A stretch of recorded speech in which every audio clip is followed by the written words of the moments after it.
ਪਿਆਰੇ ਬੱਚਿਓ, ਅੱਜ ਅਸੀਂ ਸੂਬਾ ਸਿੰਘ ਜੀ ਦਾ ਲਿਖਿਆ ਹੋਇਆ ਲੇਖ ਵਹਿਮੀ ਤਾਇਆ ਪੜ੍ਹਨ ਜਾ ਰਹੇ ਹਾਂ। ਲੇਖ ਪੜ੍ਹਨ ਤੋਂ ਪਹਿਲਾਂ ਅਸੀਂ ਲੇਖਕ ਦੇ ਬਾਰੇ ਕੁਝ ਜਾਣਕਾਰੀ ਪ੍ਰਾਪਤ ਕਰ ਲੈਂਦੇ ਹਾਂ। ਸੂਬਾ ਸਿੰਘ ਦਾ ਜਨਮ 1912 ਈਸਵੀ ਵਿੱਚ ਪਿੰਡ ਉਦਯੋਗਨਗਰ, ਜ਼ਿਲ੍ਹਾ ਅੰਮ੍ਰਿਤਸਰ ਵਿਖੇ ਸਰਦਾਰ ਰਾਮ ਸਿੰਘ ਦੇ ਘਰ ਹੋਇਆ। ਸੂਬਾ ਸਿੰਘ ਨੇ MA ਹਿਸਾਬ ਦੀ ਕੀਤੀ, ਫਿਰ ਫੌਜ ਵਿੱਚ ਭਰਤੀ ਹੋ ਗਏ। ਦੂਜੇ ਸੰਸਾਰ ਯੁੱਧ ਵਿੱਚ ਜਾਪਾਨੀਆਂ ਦੀ ਕੈਦ ਕੱਟੀ। ਸੂਬਾ ਸਿੰਘ ਕੁਝ ਸਮਾਂ ਸਿੰਗਾਪੁਰ ਤੇ ਮੁਲਤਾਨ ਦੀਆਂ ਜੇਲ੍ਹਾਂ ਵਿੱਚ ਕੈਦ ਵੀ ਰਹੇ। ਆਪ ਨੇ ਸਾਹਿਤਕ ਜੀਵਨ ਪੱਤਰਕਾਰੀ ਤੋਂ ਸ਼ੁਰੂ ਕੀਤਾ, ਅਖਬਾਰਾਂ ਦੀ ਸੰਪਾਦਕੀ ਕੀਤੀ ਤੇ ਫਿਰ ਲੋਕ ਸੰਪਰਕ ਵਿਭਾਗ ਦੇ ਅਧਿਕਾਰੀ ਵੀ ਰਹੇ।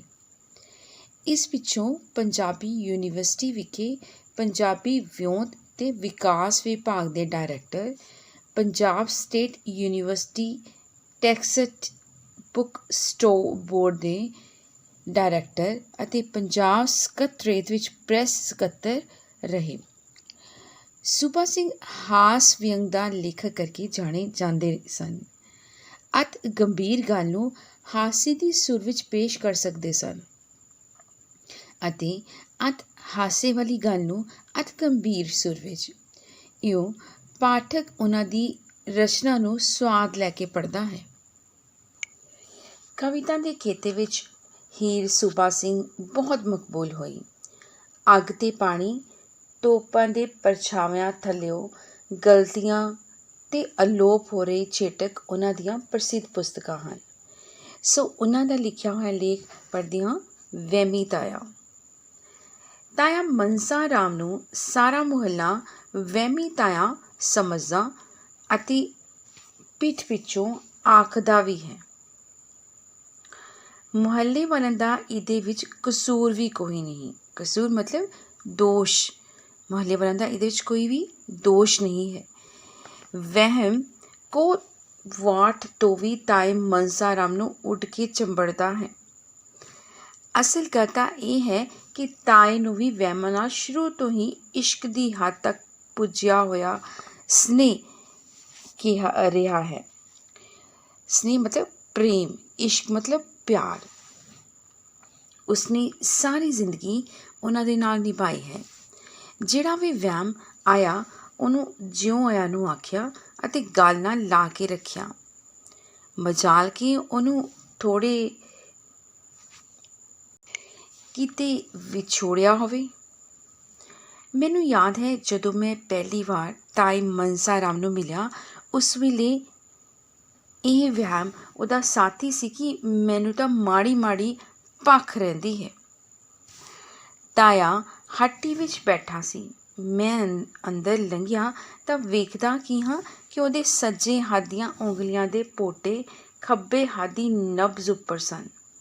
ਨਬਜ਼ ਕੀ ਹੁੰਦੀ ਹੈ? ਗੁੱਟ ਦੀ ਉਹ ਨਾੜ ਜੋ ਕਿ ਹਰ ਸਮੇਂ ਹਰਕਤ ਵਿੱਚ ਰਹਿੰਦੀ ਹੈ, ਜਿਸ ਨੂੰ ਵੇਖ ਕੇ ਬਿਮਾਰੀ ਦਾ ਪਤਾ ਲਾਉਂਦੇ ਹਨ। ਉਹਨੇ ਨਬਜ਼ ਉੱਤੇ ਖੱਬੇ ਹੱਥ ਦੇ ਪੋਟੇ ਰੱਖੇ ਹੋਏ ਅਤੇ ਮੂੰਹ ਵਿੱਚ ਥਰਮਾਮੀਟਰ ਨੱਪਿਆ ਹੋਇਆ ਸੀ। ਉਹਨੇ ਬਹੁਤਾ ਬਰੂ ਖਾਂ ਜਾਣ ਵਾਲੀ ਵੈਕੜੀ ਦੀਆਂ ਨਜ਼ਰਾਂ ਨਾਲ ਤੱਕਿਆ। ਨਬਜ਼ ਤੋਂ ਪਹਿਲਾਂ ਉਂਗਲਾਂ ਚੁੱਕੀਆਂ ਤੇ ਫਿਰ ਮੂੰਹ ਵਿੱਚ ਥਰਮਾਮੀਟਰ ਕੱਢ ਕੇ ਸਾਹਮਣੇ ਪਏ ਕਲਮਦਾਨ ਉੱਪਰ ਟਿਕਾਇਆ ਅਤੇ ਕਹਿਣ ਲੱਗਾ, ਮੈਨੂੰ ਸੋਰੀ ਭੱਖ ਨਹੀਂ ਛੱਡਦੀ। ਭੱਖ ਦਾ ਮਤਲਬ ਜਾਣਦੇ ਹੋ ਕੀ ਹੁੰਦਾ ਹੈ? ਭੱਖ ਦਾ ਮਤਲਬ ਹੁੰਦਾ ਥੋੜ੍ਹਾ ਥੋੜ੍ਹਾ ਬੁਖਾਰ। ਇਹ ਆਖਣ ਪਿੱਛੋਂ ਉਹਨੇ ਪੱਠਿਆਂ ਵਿੱਚ ਵਾਲਾਂ ਦਾ ਗੁੱਛਾ ਖਾ ਜਾਣ ਵਾਲੀ ਗਾਂ ਵਾਂਗ ਖੰਘਣਾ ਆਰੰਭ ਕੀਤਾ, ਇੰਨੇ ਜ਼ੋਰ ਨਾਲ ਕਿ ਅੱਖੀਆਂ 'ਚ ਗਲੇਡੂ ਆ ਗਏ। ਗਲੇਡੂ ਦਾ ਮਤਲਬ ਹੁੰਦਾ ਅੱਖਾਂ ਵਿੱਚ ਅੰਜੂ ਆਉਣਾ। ਮੈਂ ਹਮਦਰਦੀ ਨਾਲ ਤਾਏ ਦੇ ਖੱਬੇ ਹੱਥ ਦੀ ਨਬਜ਼ 'ਤੇ ਹੱਥ ਰੱਖਿਆ। ਭੱਖ ਕੋਈ ਨਹੀਂ ਸੀ। ਤਾਇਆ ਜੀ, ਭੱਖ ਤਾਂ ਕੋਈ ਨਹੀਂ, ਐਵੇਂ ਵਹਿਮ ਆਇਆ ਜੇ। ਕਦੇ ਠੰਡੇ ਪੀਂਦੇ ਵੀ ਤਾਪ ਚੜਿਆ? ਤਾਇਆ ਇਹ ਸੁਣ ਕੇ ਗੁੱਸੇ ਨਾਲ ਕੜਕਿਆ। ਹੂੰ, ਆ ਗਿਆ ਤੂੰ ਵੱਡਾ ਹਕੀਮ ਕਰਤਾਰ ਚੰਦ ਦਾ ਚੇਲਾ। ਇੱਥੇ ਵੱਡੇ ਵੱਡੇ ਧਨੰਤਰ ਹਾਰ ਗਏ, ਤੂੰ ਕਿਹੜਿਆਂ 'ਚੋਂ ਹੈ? ਵਹਿਮ ਤੈਨੂੰ ਹੈ, ਮੈਨੂੰ ਨਹੀਂ, ਮੈਨੂੰ ਤਾਂ ਪੱਖ ਹੈ। ਇਹ ਆਖਦਿਆਂ ਤਾਏ ਮਨਸਾ ਰਾਮ ਨੇ ਥਰਮਾਮੀਟਰ ਮੂੰਹ ਵਿੱਚ ਤੇ ਸੱਜੇ ਹੱਥ ਦੀਆਂ ਉਂਗਲੀਆਂ ਖੱਬੇ ਹੱਥ ਦੀ ਨਬਜ਼ 'ਤੇ ਰੱਖ ਲਈਆਂ। ਮੇਰਾ ਅੱਗਾ ਗੱਲ ਤੋਰਨ ਦਾ ਹੌਸਲਾ ਨਾ ਪਿਆ, ਕਿਉਂਕਿ ਕਿਸੇ ਸਿਆਣਿਆਂ ਨੇ ਆਖਿਆ ਹੈ, ਵਹਿਮੀਆਂ ਨਾਲ ਮੁਕਾਬਲਾ ਆਕਲ ਭੁੱਲ ਕਰੇਨ। ਕੋਈ 5 ਸਾਲ ਲਈ ਕਈ ਦਰਜਨਾਂ ਥਰਮਾਮੀਟਰ ਭੰਨਣ ਪਿੱਛੋਂ ਤਾਇਆ ਮਨਸਾ ਰਾਮ ਦਾ ਇਹ ਵਹਿਮ ਤਾਂ ਲੱਥਾ, ਪਰ ਕੋਈ ਹੋਰ ਆ ਚੰਬੜਿਆ। ਕਈ ਮਹੀਨੇ ਇਸ ਵਹਿਮ ਦਾ ਰਾਜ ਰਿਹਾ ਕਿ ਬਿਮਾਰੀ ਦੇ ਕੀਟਾਣੂ ਹਰ ਇੱਕ ਦੇ ਸਰੀਰ ਨਾਲ ਜੁੜੇ ਰਹਿੰਦੇ ਹਨ। ਤਾਏ ਮਨਸਾ ਰਾਮ ਨੇ ਜਦੋਂ ਕਿਸੇ ਨਾਲ ਮਨ ਕਸਾਂਦੇ ਨੇ ਹੱਥ ਮਿਲਾ ਲੈਣੇ ਤਾਂ ਕੀਟਾਣੂ ਝਾੜਨ ਲਈ ਅੱਧਾ ਘੰਟਾ ਸਾਬਣ ਮਲ ਕੇ ਹੱਥ ਧੋਈ ਜਾਣੇ। ਜੇ ਕਿਸੇ ਮਿਲਣ ਵਾਲੇ ਚਾਰਪਾਈ ਜਾਂ ਕੁਰਸੀ ਉੱਪਰ ਬੈਠ ਕੇ ਚਲੇ ਜਾਣਾ ਤਾਂ ਮਨਸਾ ਰਾਮ ਨੇ ਹਾਰ ਦੀ ਆਖਣਾ ਤੇ ਵਿਛੀ ਹੋਈ ਚਾਦਰ ਨੂੰ ਗਰਮ ਪਾਣੀ 'ਚ ਸੁੱਟ ਕੇ ਧੋਣਾ। ਚਾਰਪਾਈ ਨੂੰ ਧੁੱਪੇ ਰੱਖ ਕੇ ਸੋਟੇ ਨਾਲ ਝਾੜਨਾ ਤੇ ਨਾਲ ਬੁੜਬੁੜਾਈ ਜਾਣਾ। ਆ ਗਏ ਤਾਏ ਮਨਸਾ ਰਾਮ ਦੇ ਵੱਡੇ ਮੁਲਾਕਾਤੀ, ਬਾਹਾਂ ਆਕੜੀਆਂ ਹੋਈਆਂ ਸੀ। ਤਾਏ ਮਨਸਾ ਰਾਮ ਦੀਆਂ ਇਹਨਾਂ ਦੇ ਮਿਲਣ ਬਿਨਾਂ ਬਿਮਾਰੀਆਂ ਦੇ ਕੀਟਾਣੂ ਇੱਥੇ ਝਾੜ ਕੇ ਤੁਰਦੇ ਹੋਏ। ਹੁਣ ਹਮਦਰਦੀ ਦਾ ਮਤਲਬ ਹੁੰਦਾ ਹੈ ਸਹਾਨੁਭੂਤੀ, ਔਰ ਪਿੰਡਾਂ ਦਾ ਮਤਲਬ ਹੁੰਦਾ ਹੈ ਸਰੀਰ। ਤਨੰਤਰ ਯਾਨੀ ਦੇਵਤਿਆਂ ਦਾ ਵੈਦ, ਜਿਹੜਾ ਪੁਰਾਣਾ ਮੁਤਾਬਿਕ ਦੇਵਤਿਆਂ ਤੇ ਦੈਂਤਾਂ ਦੇ ਸਮੁੰਦਰ ਰੜਕਦੇ ਹੋਏ ਨਿਕਲਿਆ ਸੀ। ਔਰ ਚਾਰਪਾਈ ਦਾ ਮਤਲਬ ਹੁੰਦਾ ਹੈ ਮੰਜੀ। ਰਾਜ ਯਾਨੀ ਰਹੱਸ, ਕੀਟਾਣੂ ਮਤਲਬ ਜਰਾਸੀਮ, ਛੋਟੇ ਛੋਟੇ ਕੀੜੇ। ਇਸ ਤਰ੍ਹਾਂ ਜਰਮ ਯਾਨੀ ਕੀਟਾਣੂ ਜਰਾਸੀਮ, ਇਸੇ ਤਰ੍ਹਾਂ ਜਰਮਾਂ ਤੋਂ ਮੁਕਤ ਕਰਨ ਲਈ ਉਬਲਦੇ ਪਾਣੀ ਨਾਲ ਕੁਰਸੀ ਨੂੰ ਇਸ਼ਨਾਨ ਕਰਾਉਣਾ, ਧੁੱਪੇ ਸੁਕਾ ਕੇ ਉਹਦੇ ਉੱਪਰ ਬਿਰਮਨਾਸ਼ਕ ਪਾਊਡਰ ਧੂੜਦੇ ਫਿਰਨਾ। ਇੱਕ ਦਿਨ ਤਾਏ ਮਨਸਾ ਰਾਮ ਕੋਲ ਗੁਆਂਢੀਆਂ ਦਾ ਇੱਕ ਜਵਾਕ ਖੇਡ ਰਿਹਾ ਸੀ। ਜਵਾਕ ਮਤਲਬ ਬਾਲਕ। ਕਿ ਉਹਦੇ ਇੱਕ ਮੁਲਾਕਾਤੀ ਨੇ ਇਹ ਸਮਝ ਕੇ ਸ਼ਾਇਦ ਤਾਏ ਮਨਸਾ ਰਾਮ ਦਾ ਪੋਤਾ ਭਤੀਜਾ ਹੋਵੇਗਾ, ਪਿਆਰ ਨਾਲ ਉਸਦਾ ਮੂੰਹ ਚੁੰਮ ਲਿਆ। ਤਾਏ ਮਨਸਾ ਰਾਮ ਨੂੰ ਇਹ ਵੇਖ ਕੇ ਹੱਥਾਂ ਪੈਰਾਂ ਦੀ ਪੈ ਗਈ ਕਿ ਮੁੰਡੇ ਨੂੰ ਕੱਚ ਵਿੱਚ ਨੱਪ ਕੇ ਜਿਉਂ ਲੱਗਾ ਉਹਦੇ ਮੂੰਹ ਨੂੰ ਰਗੜਨ ਕਿ ਪੁੱਛੋ ਕੁਛ ਨਾ। ਹੱਥਾਂ ਪੈਰਾਂ ਦੀ ਪੈ ਜਾਣਾ ਮਤਲਬ ਘਬਰਾ ਜਾਣਾ। ਇੱਕਦਮ ਉਹ ਘਬਰਾ ਗਿਆ ਕਿ ਕਿਸੇ ਅਣਜਾਣ ਬੰਦੇ ਨੇ ਕੀਟਾਣੂ ਉਸ ਬੱਚੇ ਦੇ ਮੂੰਹ 'ਤੇ ਲਗਾਤੇ ਹੋਣਗੇ। ਉਹ ਮੁੰਡਾ ਚਿল্ਲਾਏ, ਤੜਫੇ, ਚਾਂਗਰਾ ਮਾਰੇ, ਪਰ ਤਾਇਆ ਮਨਸਾ ਰਾਮ ਕੀਟਾਣੂ ਨੂੰ ਕਿਵੇਂ ਸੁੱਕਿਆ ਜਾਣ ਦਿੰਦਾ। ਚਾਂਗਰਾ ਮਤਲਬ ਮਾਰਨਾ, ਮਤਲਬ ਚੀਕਾ ਮਾਰਨਾ। ਉਹਨੇ ਕਰੋੜ ਕੇ ਗੱਲਾਂ ਤੇ ਕੰਨਾਂ 'ਚੋਂ ਲਹੂ ਕੱਢ ਛੱਡਿਆ। ਇੰਨੀ ਜ਼ੋਰ ਦੀ ਰਗੜਿਆ ਕਿ ਉਹਦੇ 'ਚੋਂ ਖੂਨ ਨਿਕਲਣਾ ਸ਼ੁਰੂ ਹੋ ਗਿਆ। ਬੱਚੇ ਦੇ ਤਾਏ ਚਾਚੇ ਚਾਂਗਰਾ ਸੁਣ ਕੇ ਲਾਠੀਆਂ ਚੁੱਕੀ ਨੱਸੇ ਆਏ ਤੇ ਮੁੰਡੇ ਨੂੰ ਤਾਏ ਮਨਸਾ ਰਾਮ ਦੀ ਕੀਟਾਣੂ ਨਾਸ਼ਕ ਮੁਹਿੰਮ ਤੋਂ ਬਚਾਇਆ। ਮੁਹਿੰਮ ਦਾ ਮਤਲਬ ਹੁੰਦਾ ਹੈ ਅਭਿਮਾਨ। ਉਹਨਾਂ ਨੂੰ ਤਾਏ ਮਨਸਾ ਰਾਮ ਦੇ ਵਹਿਮੀ ਹੋਣ ਬਾਰੇ ਪਤਾ ਨਾ ਹੁੰਦਾ ਤਾਂ ਉਹ ਤਾਏ ਦੀ ਕਪਾਲ ਕਿਰਿਆ ਕਰਕੇ ਹੀ ਵਾਪਿਸ ਮੁੜਦੇ। ਕਪਾਲ ਕਿਰਿਆ ਕਰਨਾ ਮਤਲਬ ਬਿਲਕੁਲ ਖਤਮ ਕਰ ਦੇਣਾ। ਤਾਇਆ ਕਈ ਦਿਨ ਇਹ ਜਿਹਾੜ ਕਰਦਾ ਰਿਹਾ। ਵੇਖੋ ਜੀ, ਅੱਜ ਕੱਲ੍ਹ ਭਲੇ ਦਾ ਜ਼ਮਾਨਾ ਨਹੀਂ। ਨਾਲੇ ਕਿਸੇ ਦੇ ਜਵਾਕ ਨੂੰ ਜਰਾਸੀਮਾਂ ਤੋਂ ਬਚਾਓ, ਨਾਲੇ ਉਹਦੇ ਪਿਓ ਕੋਲੋਂ ਲਾਠੀਆਂ ਖਾਓ। ਇਸ ਵਾਕਿਆ ਨਾਲ ਕੀਟਾਣੂਆਂ ਦਾ ਵਹਿਮ ਕੁਝ ਮੱਠਾ ਪੈ ਗਿਆ, ਪਰ ਨਵੇਂ ਵਹਿਮ ਲਾਉਣ ਦੇ ਤਜਰਬੇ ਕਾਹਨੂੰ ਰੁਕਦੇ ਸੀ। ਇੱਕ ਦਿਨ ਕਿਸ਼ਨੇ ਹਲਵਾਈ ਦੀ ਹੱਟੀ 'ਤੇ ਚਾਹ ਪੀਂਦਾ ਪਿਆ ਸੀ ਕਿ ਤਾਇਆ ਮਨਸਾ ਰਾਮ ਕਿ ਉਹਦਾ ਇੱਕ ਪੈਰ ਕੁੱਤੇ ਦੀ ਪੂੰਛਲ 'ਤੇ ਟਿਕ ਗਿਆ। ਉਹ ਚਿਉਂ ਕਰਦਾ ਨੱਸਿਆ ਤੇ ਜ਼ਰਾ ਹਟਵਾ ਜਾ ਕੇ ਭੌਂਕਣ ਲੱਗ ਪਿਆ।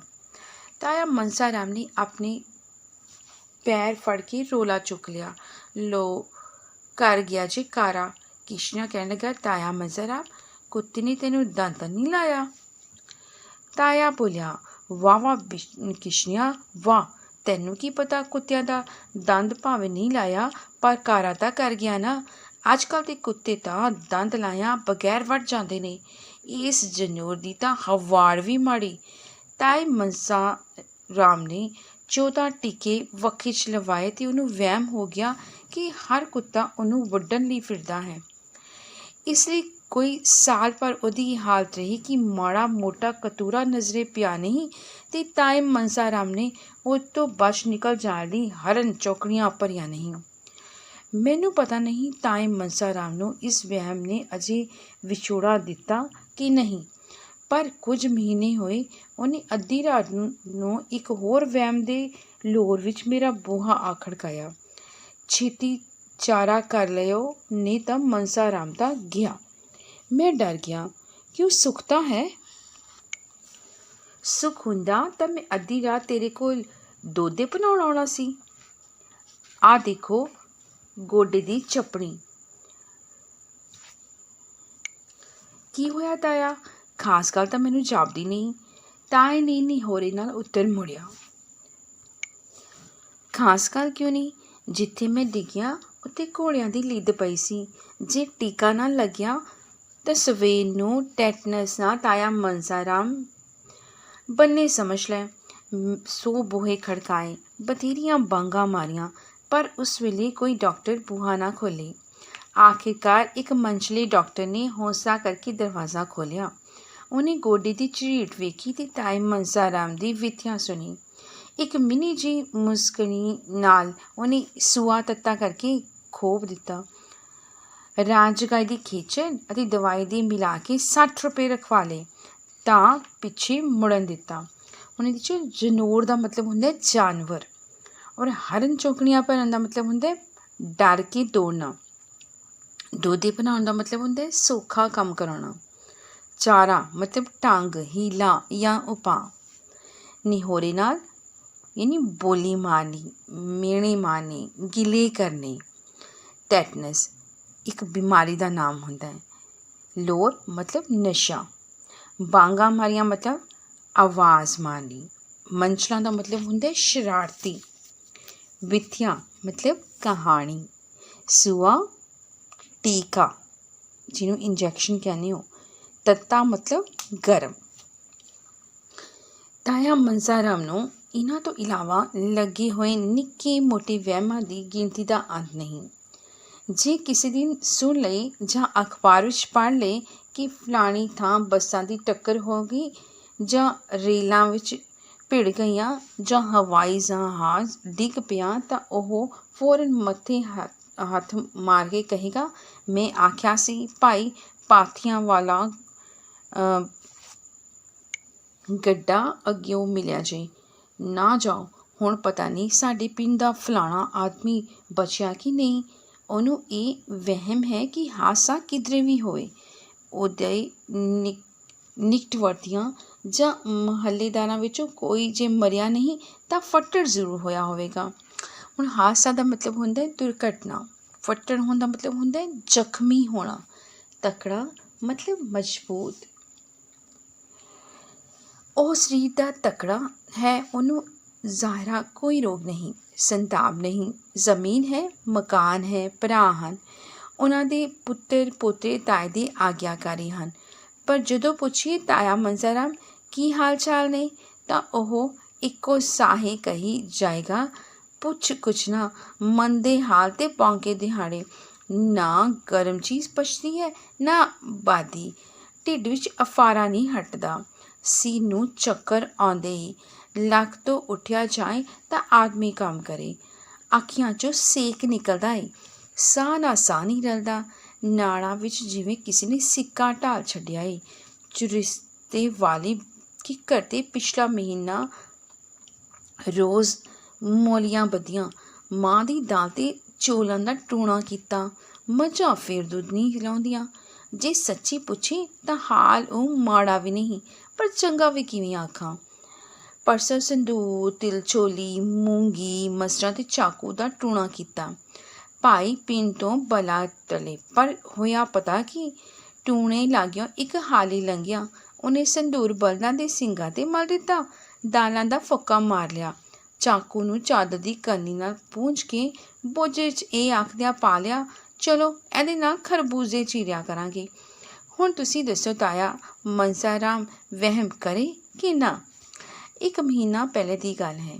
ताए मनसा राम ने सुन लिया कि एक बहुत वड्डा आदमी दिल की हरकत बंद होने नाल मर गया। इससे ताए मनसा राम नूं वहम चिंबड़ गया कि बस दिल फेल होया कि होया। मेरे कोल आया, सज्जी वक्खी नूं हाथ नाल घुटदा होया कही जाए, दिल धड़कदा नहीं जापदा। मेरा हासा निकल गया। ताया मनसा राम जी, दिल तां दूजे पासे हुंदा है, सज्जे पासे किवें धड़के? फिर ताया, दिल धड़कन बिना तां कोई शख्स जिउंदा रह सकता है? ताया मनसा राम नहीं, दिल तां ओह घड़ी है कि टक टक हटी ते टके दी मुलदी नहीं। ताया मनसा राम नूं कुछ धरवास आया तां सही, पर फिर भी कहन लगा। मैं कहा, इहदा कोई पता नहीं, अज नहीं धड़कनों हटिया ते कल हट जाए। किते मैनू शहर लै जा, वड्डे डॉक्टर नूं विखा लियाए तां चंगा करी। हुण ज़ाहिरा दा मतलब की हुंदा है? प्रगट रूप विच सामने आउणा। बांके दिहाड़े मतलब बुरा हाल। अफारा दा मतलब हुंदा है गैस। सिक्का ढालना मतलब काम करना, औखा हो गया। चौरस्ता मतलब चुराहा, मौलियां धागे। बला दा मतलब हुंदा है भैड़ी आत्मा या बदरू। तिल चोली दा मतलब हुंदा है तिलां ते चौलां दा मिश्रण। हाली दा मतलब हुंदा है किसान, हल वाहण वाला। कन्नी मतलब किनारा। बोझा मतलब जीभ। हरकत मतलब गति। धरवासा मतलब हुंदा है हौसला, तसल्ली या भरोसा। इउं वहमी ताए मनसा राम नूं जिहड़ी बीमारी अजे डॉक्टरां दे विचार विच भी नहीं हुंदी, ਉਹ ਲੱਗ ਜਾਂਦੀ है। कुछ महीने पहलां दी गल है, मैं ताया मनसा राम नूं नाल लैके एक झाड़ चपाड़ा करन वाले कोल चलिया गया। झाड़ चपड़ा मतलब जादू टूणा करन वाला। मैं नहीं चाहुंदा, पर ताया खैड़े पै गया। खैड़े पै जाना मतलब पिछे पै जाना। तां मेरी वाह ना गई। उत्थे पुजी तां मादरी ने जुड़ी हुई भीड़ सामने ताए वाल इशारा करके कहा, लो भाई, तुसी तां वेखदे हो, पर इस आदमी दा सिर है नहीं। क्यों भाई, आप ही दस, तेरा सिर है कि नहीं? मनसा राम ने सुन के अखियां मीटियां ते बोलिया, ठीक है महाराज, मेरा सिर है नहीं। मैनू बड़ा गुस्सा आया। मैं कड़किया, ताया, जे तेरा सिर नहीं तां पग काहदे उपर बधी सू? बड़ी मुश्किल नाल उहनूं सिर दी मौजूदगी दा विश्वास दिवाया। पर परसों तो ताया मनसा राम ने हद कर दित्ती। मेरे कोल नीवीं लक आया, अखियां जिवें पुट्ठियां कीतियां होईयां, बुੱਲ सुके होए। बड़ी मरी हुई आवाज़ ਉਹਦੇ ਮੂੰਹੋਂ निकली, छेती करो, मैनू किधरे लै चलो। मैं क्या, क्यों ताया जी, सुखता है? ताए दी भरड़ाई हुई आवाज़ आई, मेरी जान नू खतरा है। अज शाम तक मैनू लाम चाम ना किया गया तां मैं समझो है नहीं। ये आखदियां ताए मनसा राम दियां भुब्बां निकल गईयां। भुब्बां निकल जाना मतलब रोन लग पैना। औड़क गल की होया ताया? गल की है, शिंगारू होना ने कल दी मारखंडी मतलब सिंह मारन वाली बकरी मेरे मगर लाई होई नहीं वेखी तू? ਉਹਦੇ ਸਿੰਘਾਂ ਨਾਲ ਛੁਰੀਆਂ ਬੰਨ ਛੱਡੀਆਂ ਨੇ ਮੇਰੇ ਵੈਰੀਆਂ ਨੇ। मैं बथेरा मत्था मारिया, पर बकरी ने आदमी नूं की मारना? पर ताया मनसा राम अजे तक नहीं मन्निया, ते मन्ने भी किवें? होर हर बीमारी दा इलाज है, पर वहम कौन हटाए? सो ये सी सूबा सिंह जी होना दा लिखिया होया लेख वहमी ताया। इस लेख विच लेखक ਇਹ ਦੱਸਣ ਦਾ ਯਤਨ ਕਰਦਾ ਹੈ ਕਿ ਕਈ ਲੋਕ ਸਾਰੀ ਉਮਰ ਹੀ ਵਹਿਮਾਂ ਭਰਮਾਂ 'ਚ ਫਸੇ ਰਹਿੰਦੇ ਹਨ। ਉਹ ਨਿੱਕੀ ਤੋਂ ਨਿੱਕੀ ਗੱਲ ਪਰ ਵਹਿਮ ਕਰਕੇ ਆਪਣੀ ਜ਼ਿੰਦਗੀ ਨੂੰ ਨੀਰਸ ਬਣਾ ਲੈਂਦੇ ਹਨ, ਖਰਾਬ ਕਰ ਲੈਂਦੇ ਹਨ। ਲੇਖਕ ਅਨੁਸਾਰ ਜਿਹੜੇ ਲੋਕ ਵਹਿਮਾਂ ਭਰਮਾਂ 'ਚ ਫਸ ਕੇ ਆਪਣੇ ਆਪ ਮੁਸੀਬਤਾਂ 'ਚ ਫਸਦੇ ਹਨ, ਅਸਲੀਅਤ ਵਿੱਚ ਇਹ ਕੁਝ ਵੀ ਨਹੀਂ ਹਨ। ਸਾਨੂੰ ਵਹਿਮਾਂ ਭਰਮਾਂ 'ਚ ਫਸਣ ਦੀ ਬਜਾਏ ਹਕੀਕਤ ਨੂੰ ਪਛਾਣਨਾ ਚਾਹੀਦਾ ਹੈ। वहम वर्गी बीमारी का कोई इलाज नहीं हुंदा। वहमी लोग निराशावादी बन जाते हैं। वो अपना हर काम डर डर के करते हैं। ਕਈ ਵਾਰੀ ਉਹਨਾਂ ਨੂੰ ਪ੍ਰਤੱਖ ਉਦਾਹਰਨਾਂ ਦੇ ਕੇ ਸਮਝਾਉਣ ਦੇ ਬਾਵਜੂਦ ਵੀ ਉਹ ਵਹਿਮਾਂ ਦੀ ਅਸਲੀਅਤ ਨੂੰ ਮੰਨਣ ਲਈ ਤਿਆਰ ਨਹੀਂ ਹੁੰਦੇ। ਜਿਸ ਤਰ੍ਹਾਂ ਬਿਮਾਰੀ ਆ ਤਾਂ ਜਾਂਦੀ ਹੈ ਪਰ ਉਸ ਨੂੰ ਜਾਣ ਲਈ ਸਮਾਂ ਲੱਗਦਾ ਹੈ, ਠੀਕ ਉਸੇ ਤਰ੍ਹਾਂ ਵਹਿਮੀ ਦੇ ਵਹਿਮ ਨੂੰ ਤਰਕ ਨਾਲ ਹੌਲੀ ਹੌਲੀ ਵਧੀਆ ਢੰਗ ਨਾਲ ਸਮਝਾਉਣ 'ਤੇ ਹੀ ਹੋ ਸਕਦਾ ਹੈ ਕਿ ਉਹ ਤੁਹਾਡੀ ਗੱਲ ਅਤੇ ਦਲੀਲ ਨੂੰ ਸਮਝ ਕੇ ਸਿੱਧੇ ਰਸਤੇ 'ਤੇ ਆ ਜਾਵੇ। ਸੋ ਇਹ ਸੀ ਤੁਹਾਡਾ ਲੇਖ ਵਹਿਮੀ ਤਾਇਆ। ਸੋ ਇਸ ਲੇਖ ਨਾਲ ਸੰਬੰਧਿਤ ਕੁਝ ਜ਼ਰੂਰੀ ਗੱਲਾਂ ਯਾਦ ਕਰਦੇ ਹਾਂ। ਵਹਿਮੀ ਤਾਇਆ ਲੇਖ ਦਾ ਲੇਖਕ ਸੂਬਾ ਸਿੰਘ ਹੈ। ਸੂਬਾ ਸਿੰਘ ਦਾ ਜਨਮ ਉਦੋਨਗਰ ਅੰਮ੍ਰਿਤਸਰ ਵਿਖੇ ਹੋਇਆ। ਸੂਬਾ ਸਿੰਘ ਹਾਸ ਰੰਗ ਦੇ ਲੇਖਕ ਕਰਕੇ ਜਾਣੇ ਜਾਂਦੇ ਹਨ। ਵਹਿਮੀ ਤਾਇਆ ਲੇਖ ਦਾ ਮੁੱਖ ਪਾਤਰ ਤਾਇਆ ਮਨਸਾ ਰਾਮ ਹੈ। ਤਾਇਆ ਮਨਸਾ ਰਾਮ ਨੂੰ ਸਾਰੇ ਮੁਹੱਲੇ ਵਾਲੇ ਵਹਿਮੀ ਸਮਝਦੇ ਹਨ। ਦੁਨੀਆ ਵਿੱਚ ਵਹਿਮ ਦਾ ਕੋਈ ਇਲਾਜ ਨਹੀਂ। ਤਾਇਆ ਮਨਸਾ ਰਾਮ ਕਰਤਾਰ ਚੰਦ ਹਕੀਮ ਦਾ ਨਾਂ ਲੈਂਦਾ ਹੈ। ਤਾਇਆ ਮਨਸਾ ਰਾਮ ਨੇ ਕੁੱਤੇ ਦੇ ਦੰਦ ਮਾਰਨ ਦੇ ਵਹਿਮ ਵਿੱਚ 14 ਟੀਕੇ ਲਗਵਾਏ। ਘੋੜਿਆਂ ਦੀ ਲਿਦ ਉੱਤੇ ਡਿੱਗਣ ਨਾਲ ਤਾਇਆ ਮਨਸਾ ਰਾਮ ਨੂੰ ਟੈਟਨਸ ਬਿਮਾਰੀ ਹੋਣ ਦਾ ਵਹਿਮ ਲੱਗ ਗਿਆ। ਤਾਇਆ ਮਨਸਾ ਰਾਮ ਦੇ ਟੀਕਾ ਲਾਉਣ ਵਾਲੇ ਡਾਕਟਰ ਨੇ 60 ਰੁਪਏ ਲਏ। ਤਾਇਆ ਮਨਸਾ ਰਾਮ ਨੂੰ ਅੰਤ ਵਿੱਚ ਬੱਕਰੀ ਦੁਆਰਾ ਮਾਰੇ ਜਾਣ ਦਾ ਵਹਿਮ ਲੱਗ ਗਿਆ। ਸੋ ਇਹ ਸੀ ਤੁਹਾਡਾ ਪਾਠ ਵਹਿਮੀ ਤਾਇਆ। ਉਮੀਦ ਹੈ ਤੁਹਾਨੂੰ ਪਸੰਦ ਆਇਆ ਹੋਵੇਗਾ। ਸੋ ਪਿਆਰੇ ਵਿਦਿਆਰਥੀਓ, ਪੜ੍ਹਦੇ ਰਹੋ ਅਤੇ ਇਸ ਚੈਨਲ ਨਾਲ ਜੁੜੇ ਰਹੋ।